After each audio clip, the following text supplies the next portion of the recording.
Okay, this is the turnover. This is the chopped meat.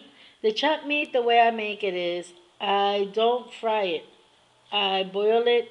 The way my favorite, this is my favorite one. Remember, you could do various ways. You could just do it with cheese.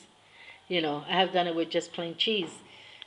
But this is the way I did this is you take the chopped meat, you put it in a pot, you put tomato sauce, you put sofrito. I'm gonna show you in the bottom link how you make sofrito if you want to do it, the way exactly the way I do it.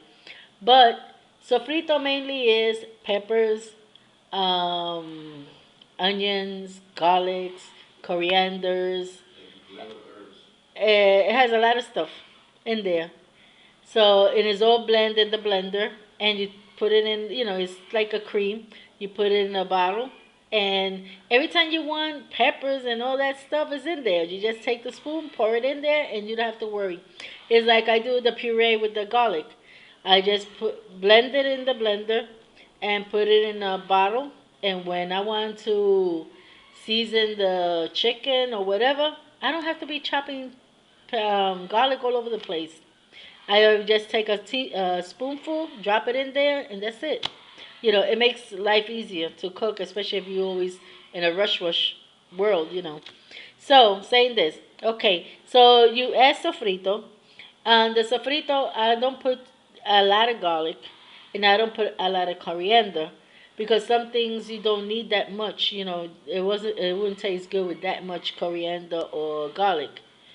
So I leave it to the minimum. But for this, I like extra, how you call it, coriander and extra garlic. So I put that apart extrally.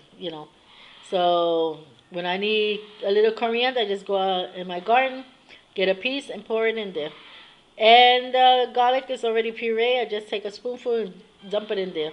So that's how we do the mixture with the meat.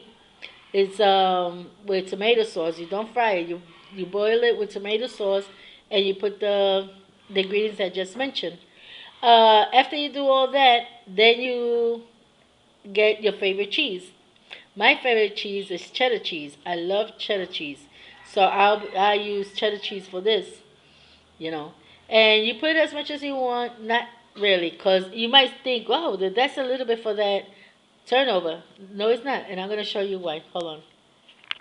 Okay, so as you know, I always do this to the corners.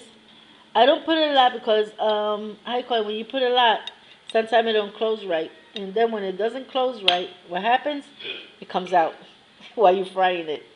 So I do like this. It's much easier, and you don't have the risk that it might open. So this is how you do a turnover. Oh, and by the way, I was just talking to my husband, and he was telling me that you could say it's a condiment. Yeah, condiment of different spices and all that thing. You could also add peppers to it too. If you like peppers, you could add a little bit of pepper. It's your style, but you got it in a bottle. And when you have it in that bottle, all you gotta do is take a spoon, pour it in there, and that's that. So this is how you do it, and I call it. Now all you have to do, that's what I was gonna do. All you have to do with this is fry it. Remember, when you're gonna fry it, don't go away, do something else, cause this fry real fast. I try to keep it at a little lower than high, so the cheese could melt in there. But if you put it too high, sometimes it'll burn outside, and inside it stays kind of cool. It doesn't heat up as good as the outside. So you gotta have that right temperature. It's like a little lower than high, but you gotta watch it. You gotta watch it, 'cause it'll burn real fast. So that's it. That's my favorite turnover. I hope you enjoyed it, and God bless you all. Bye bye.